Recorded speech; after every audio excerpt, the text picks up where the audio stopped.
Hi, everyone. I'm Steve here with Pastor Victor Brote. Thanks for being with us, Pastor. Thanks. Glad to be here. We all slip up and we do it with our tongues. And if we just keep our mouth shut, if we could all just keep our mouth shut, we'd all be a lot holier and righteous. So we're supposed to bless and not curse. And we're talking about cursing here. We're not talking about cussing. We're talking about some of the little things that we say where we're trash talking or saying something negative about another human being. That's cursing, right? Yeah. And just listen to this text. It's Romans 12:14. Bless those who persecute you. Bless and do not curse. It's like there's so many people that would hear this and say, is that in the Bible? Because it's so opposite. In our angry age, we want to curse everybody out. We want to see them, fail, crash and burn.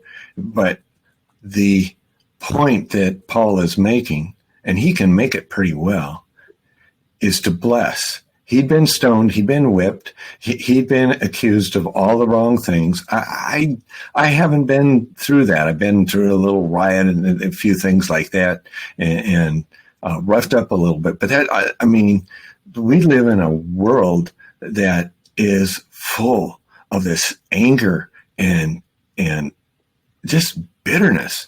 And Christians catch it, and we think that's, how everything works. No, the world of Jesus works differently. And Paul can say that with authority because he was beaten to a pulp, left for dead, I think 3 times, 4 times. It just is amazing what he went through. And yet he, at the end of his life, or toward the end of his life, he brings this up in Romans 12.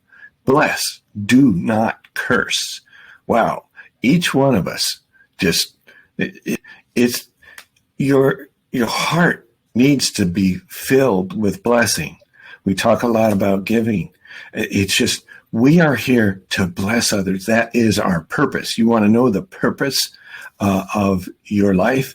It's not to experience a bungee cord jump or a very fine meal or a fine wine or whatever your mentality might be. It is to bless. And that's what we're called to do. Do not forget it. It's so easy to just fall on the regular trail of what the rest of the world does. We're called to something higher. And all of us need to kind of like sit back and say, yeah, I need to improve on that end. We have failed God on that end. And just, take a self-evaluation that is really honest. Well, we appreciate that angle and that insight, and that's so true, Pastor. As always, we appreciate your input, and we will talk to you next time. Thanks now. Go out and bless.